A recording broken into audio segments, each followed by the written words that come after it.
Berikut penjelasan tentang balasan bagi manusia yang suka minum khamr atau arak selama hidupnya. Muslim yang beriman tentu mengetahui bahwa Allah sangat melarang keras untuk meminum arak atau khamr di dunia. Maka barang siapa yang melanggar syariat Allah, maka bersiaplah menerima balasannya di hari kiamat nanti. Hal ini telah dijelaskan dalam kitab Daqiqul Akbar, karya Imam Abdurrahim bin Ahmad Al-Qadi. Diriwayatkan dari Ubay bin Ka'ab, Nabi Shallallahu Alaihi Wasallam bersabda, didatangkan pada hari kiamat orang yang meminum khamr, arak, dan sebuah kendi itu tergantung di lehernya. Sedangkan tanbur, alat bunyi-bunyian, itu berada di kedua telapak tangannya, sehingga ia disalib di atas kayu neraka. Maka ada pemanggil, ini adalah Fulan bin Fulan dari tempat sana, lalu keluarlah bau khamr, arak, dari mulutnya, yang bisa membuat sakit orang yang berdiri di mahsyarnya, sehingga mereka meminta pertolongan pada Allah, akibat dari bau busuk orang yang meminum arak. Kemudian tempat kembali mereka adalah ke neraka. Ketika mereka jatuh ke neraka, mereka menjerit-jerit, selama 1000 tahun, aduh aku kehausan. Kemudian mereka memanggil-manggil malaikat Malik, maka mereka tidak mendapat jawaban kira-kira, selama 80 tahun, keringat mereka itu sangat basin, yang bisa menyakitkan tetangganya, dan mereka selalu memanggil-manggil, ya Tuhan kami, hilangkan keringat ini dari kami.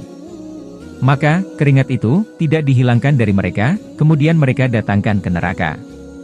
Sehingga mereka dikembalikan dalam bentuk makhluk yang baru, atau dikembalikan lagi ke neraka, dengan dibelenggu tangannya, terus diseret ke neraka, dengan dirantai wajahnya, maka mereka meminum air itu, maka dituangkan air panas pada mereka. Ketika mereka meminum air itu, maka usus-usus mereka menjadi terpotong-potong. Kemudian mereka meminta pertolongan dengan makanan, maka didatangkan pada mereka makanan zagum.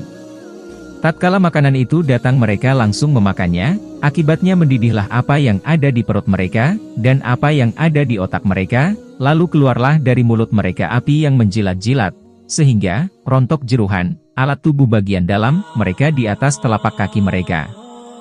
Kemudian setiap seorang dari mereka dimasukkan dalam peti yang terbikin dari bara selama api 1000 tahun, dan tempat masuknya sangat sempit. Kemudian, mereka dikeluarkan dari peti itu setelah 1000 tahun, selanjutnya, mereka dimasukkan dalam penjara neraka, dan dibelenggu dengan api. Kemudian di atas kepalanya diletakkan mahkota dari api. Dan dijadikan setiap sendi-sendinya terdapat besi, di lehernya terdapat rantai, dan tangannya dibelenggu.